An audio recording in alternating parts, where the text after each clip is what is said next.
Hi, I'm Samantha Anderson, Director of Communications for Newton Public Schools, and I'm here with Superintendent Van Rankin.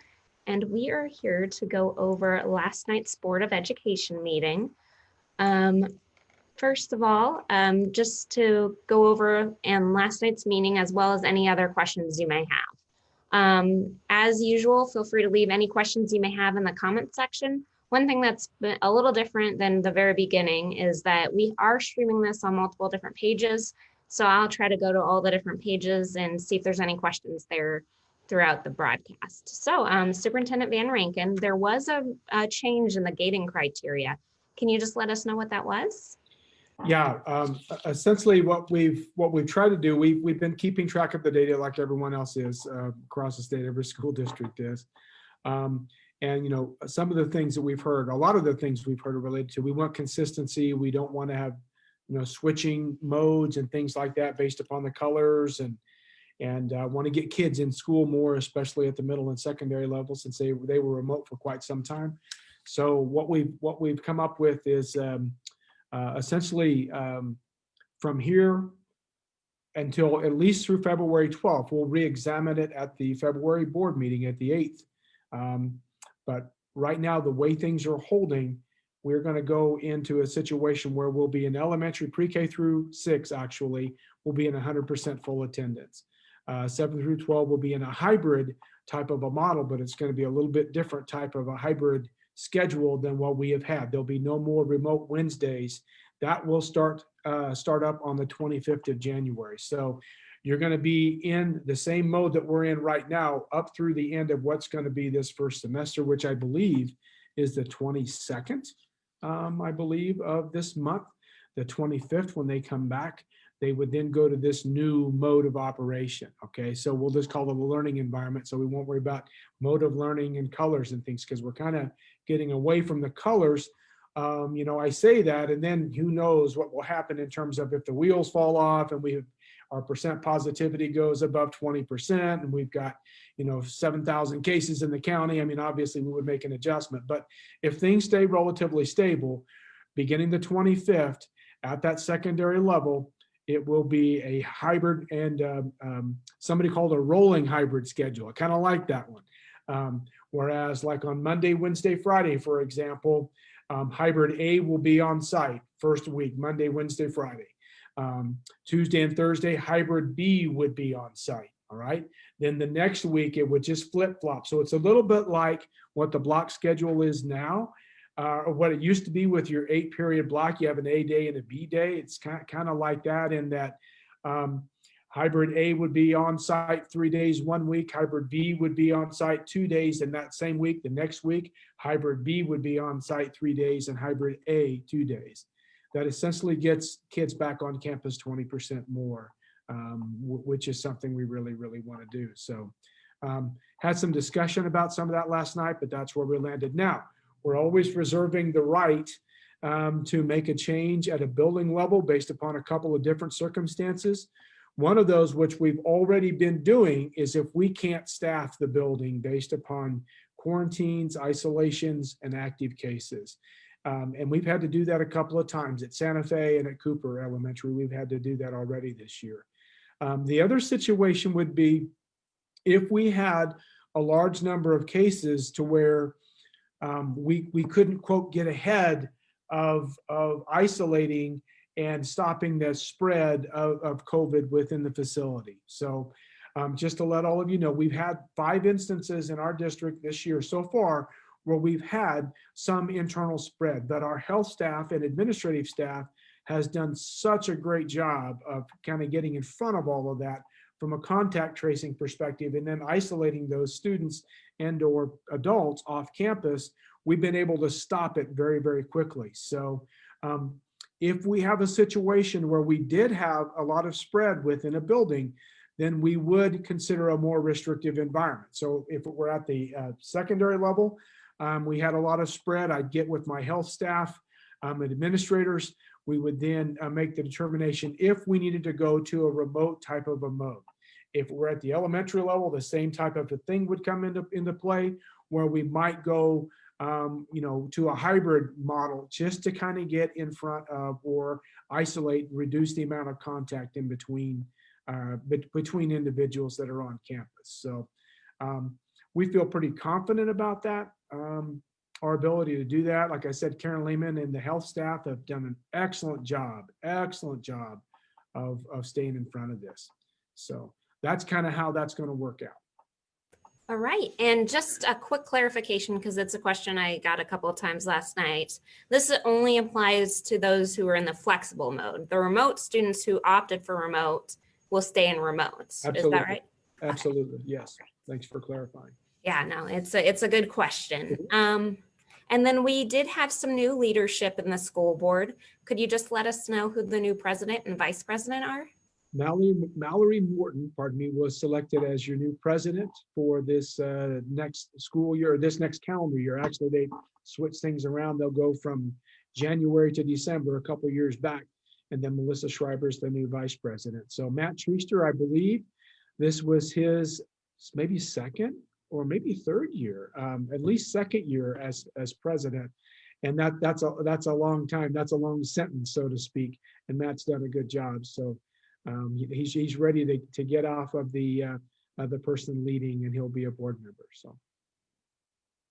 Okay, and we've already had some questions come in. Again, if anybody has any more questions, just leave them in the comments section. The first one was, how would it work? Like next week, we only have a 3-day week. So how would that work? The Monday, the alternating Monday, Wednesday, Friday, Tuesday, Thursday. How would that work if there was, a short week? Well, what we'll do is we'll try to sequence it. Like, so like if we would have a short week, for example, if the previous Friday, for example, it was an A-day on site, then if Tuesday we were to come back on site, then B would be on site. So we'll have a calendar that will be adjusted to based upon inclement weather days and things of that nature. So it will truly be a kind of a rolling calendar so that we try to keep those number of days, A and B days, consistent. So that's how that's going to work. It'll be an advertised calendar that'll be put out and adjusted as necessary, based upon snow days, if we have any more, which we hope we don't. But if we have those, yeah, everybody say, no, we do want snow days. I understand that. We have some exciting stuff for snow days too, as far as announcements goes. So if we don't have a snow day, that would be really sad. And then another question we're getting is, how does special education work with all these different schedules and changes? Well, the schedule will be consistent, so it will work as it does now. I'm sure that our special education staff will make whatever adjustments they need to. I don't see a ton of changes other than the time that they're going to be on campus. So I don't have, that's always dependent solely upon the context of the student need. And I'm sure on an individual basis that'll be addressed. I don't see any issues with that. Okay, and then one other clarification. So this doesn't start till the 25th, yes. But do you know what the next week will look like for those in hybrid? We're still doing the Monday, Tuesday, Wednesday, Thursday remote, but since next week, we're hybrid. Yeah, okay. Yeah, but but Wednesday is all remote. Next, usually in the mode we're currently in. So should they expect to see something from their schools about which days, which students will be on campus? I think they've already put that out from what I understood. I think there's been communication supposedly put out at the high school and the middle school level about that. So, and the nice thing about not being a high school principal or a middle school principal, I don't memorize those things. I expect them to know that. But if you don't know, reach out to them. They should be able to share that with you. I know that the high school had have some final schedules and things that they're working through. So, but that should all be out there. Okay. And if you have trouble, you can also just email us at info@usd373.org, and I'd be happy to help you find the answer. Kind of on the same note, COVID related, can you just talk a little bit about the testing opportunities that'll be available to some staff coming up pretty soon? Yeah, we had in the parking lot up there that was a function of Governor Kelly's mass testing program. They had the PCR assessments that were taking place. What we're going to do is we're going to switch and go to the WSU molecular lab for some surveillance testing, which is the same sort of testing. The thing about doing that on site is that we'll be able to have a bit faster turnaround. We should, within a 24-hour period, have the results with that surveillance testing. So any staff member that wants to do that, we're going to have a schedule. It'll rotate from building to building, and then we're going to have to figure out logistics to get samples down to the molecular lab. But that testing is going to be free of charge through the end of the school year, which we're real excited about. Once again, thinking about having more kids on campus, we want to be able to ensure that safety. This will be another layer to where any staff member can receive that test at any time. We're also going to offer, and this stuff is still, some of this is in the works. We hope to have it all in place by the 25th. That started that second semester. Some antigen testing, which will take place, which will be really a rapid test. The PCR saliva-based testing we're going to do through the molecular lab at WSU. The antigen testing is actually being provided by the Harvey County Health Department. That's a very quick turnaround time. I want to say within an hour, and don't take that as gospel, but in a pretty immediate turnaround time, if a student is, or if one of our adults, or eventually one of our students, you'll have to give consent as a parent for that, and there'll be a process that will be communicated how that's going to work. But if we have a student or an adult with symptoms and we have consent, then that rapid test can be administered. If that rapid test comes up positive, then you will automatically isolate. You won't be referred to the health department for a PCR test or anything like that. If it's not, then in order to get out of the quarantine or isolation, then you will have to have the PCR test for confirmation as per what our regulations are. So, it's just a matter of confirmation and making sure that we get you off campus. So that will be available, we hope, like I said, by the 25th when students come back for the second semester. But don't hold us quite to that. But I know that Karen Lehman and the nursing staff are going to put all of those things in place. So that's another thing that the board did last night. They okayed a position. There's some new CARES dollars that are going to be coming to schools. We added a couple of health aides, but for different reasons. Those health aides aren't as accessible, or in one case, not accessible at all in one of the buildings.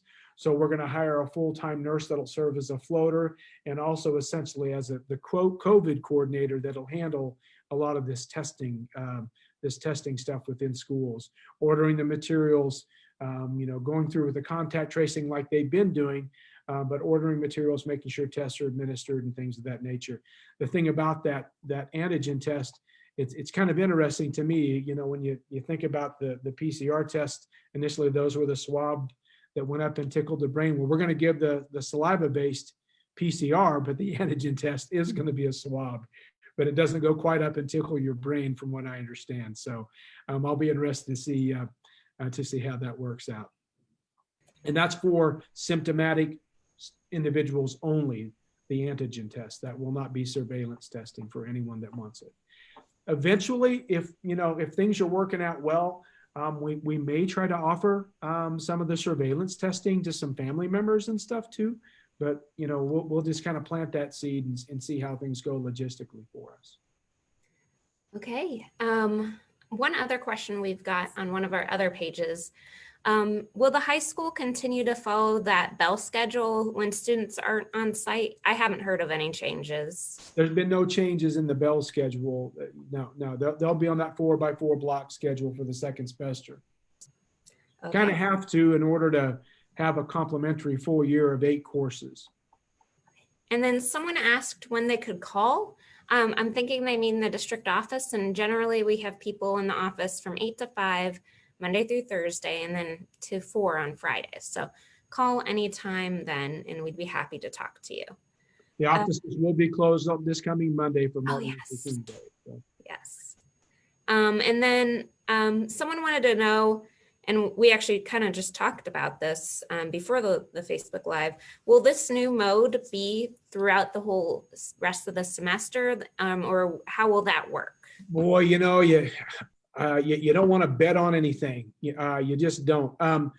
I could see this being a pretty long-term method of operation, unless all of a sudden we have ample vaccines, The cases are down. We're in that, what would be from a numerical perspective, we would call green. I want to kind of get out of the modes a little bit, where we might try to go full on site. But I just think based upon our capacity to social distance, based upon, our infrastructure with HVAC systems and things like that, and based upon the age of where you have that adult-like transmission, which has been known, I just think that this could be at least until the end of this 9 weeks. But I'll reiterate 5 million times, please don't hold us to that. If things change one way or the other, the board is going to make that decision, but they'll make it based upon the information they have. And that's, I think it's a good way to approach this. You never say never. I'm an old science teacher, folks, that you never say never and you never say always. So you always got to kind of keep that in mind. And then someone was wondering, and I don't know if we're there yet, but if they did want their child to get a test or not get a test, how would they give consent or, take away their consent? Well, yeah, we have a consent form for the adults, for our staff members right now, that before we administer an assessment or a test, they would have to sign off on. What we're looking at something similar for students. There could also be, according to some of the regulations, we're still working through some of that. So once again, this is still somewhat in the works. For students, there could be consent given over the phone. If a phone call was made with a symptomatic student, just to confirm that's probably okay to do from the perspective of the health department. But we've got a few more things to work out. Your kids won't be given that test without parental consent, so that we can assure you. And then someone wanted to clarify, they were wondering if we won't be cleaning anymore, because I know cleaning is one of the things we did on Wednesday, but they're cleaning all the time. Is that right? All the time. Yeah. When you see our maintenance or custodial folks, especially, they're doing a lot of extra cleaning and stuff. So we feel pretty comfortable with our regiment in that regard. Okay. And then we actually had an exciting announcement happen today that the board approved last night. Can you let us know who our new assistant principal at the high school will be? Yes, current Northridge Elementary principal, Tiffany Steffi, is going to be the new assistant principal, taking over Mr. Dietz's position. Mr. Dietz retired after many years of service to the Newton school community. That's one of the things about a school. You have a culture that's defined, and every year that culture changes based upon staffing changes. But we're real excited for Tiffany to want to make that move to the high school. She's done a great job at Northridge Elementary, and we're going to be looking for a replacement there. So, and we'll involve the Northridge staff in that selection process for sure. So, and then I think someone just needed a little clarification. Since there's no more remote Wednesdays, what will a student do when they're not physically in the building? That doesn't change, right? They're still learning remotely. Yes. Yeah. So if, for example, on the Monday, if it was an on-site for A, the B would be off-site. They would be doing what they're hopefully doing now in terms of the same learning activities and things of that nature, checking in with their class as they're supposed to be doing currently. So it's just, we're just not going to have that remote Wednesday. Everything else should remain pretty much the same. And then we did talk a little about I believe it was CARES funds last night. Will you give us an update on that? The stimulus package that finally got out of both chambers and was signed by President Trump did contain money for schools. It's similar to the first round that was distributed. There's just a lot more. And there's about 15 items, and nothing has been totally finalized yet how all of that's going to come down, but we should get a larger sum, about 4 times more, which would put it about $1.9 million for Newton schools. And the purposes include upgrading HVAC systems, which, as I've talked about in the past, something that'll help us tremendously. But we also really need to look at how can we use these dollars to assist our students and our families, with the academic and social emotional issues that have been brought on by the pandemic. So, when we do the planning associated with this with our board, we want to find that balance between the infrastructure piece and the services piece that we need to provide for students. So we'll be communicating with you more as we kind of define, as we get definition as to exactly how much of those dollars is going to come to us. There's some questions at the legislative level, at the state, about possibilities maybe of using some of those dollars in other ways. So it'll be interesting to see. It's the legislative season in our state as well. So you always have those competing interests to see what will take place. So, but our goal is to find that balance between using that to serve educationally and also from that infrastructure perspective with HVAC systems and other systems related to COVID that we need to shore up. Like the school nurse, for example, I think I made that statement that they had added that position. Those dollars are going to be used to pay for that position. All right. And then I don't see any new questions. I just went through all of our different pages. However, to give people a couple more minutes, just a chance to ask more questions. Do you have anything else you'd like to add, Mr. Van Rankin? I hope you all had a great holiday. And it was fun. I'm really trying to make a more concerted effort to get into buildings. It is so much fun to get into buildings and see students. Not that the adults aren't fun to hang out with, but it's a lot more fun to see young people. So it's starting to feel more like school again. So that's really a good thing. And we appreciate your patience, folks. We know it's been a really tough year for everybody on a lot of levels. So we do greatly appreciate that. All right. And I guess I should say we'll have another one this month, but it is Board Member Appreciation Month. I was just going to say that. Very good. And we'll have some things on Facebook recognizing our board members, and I think a couple other things planned for the month. We have some other things planned, yes. We do. Yeah, so thank you so much to all of our board members. They were talking about it, I think, last night or maybe the last meeting. Who would have thought their year would have been like this, but they've been working hard all the time. So we really, really appreciate it. And then we did just get one question. I think it's a long one, so just give me. Okay, so just to clarify, the goal or the hope is to keep pre-K through 6 in the classroom instead of remote. Is that right? That is right. Okay. That is right. That's not just a goal.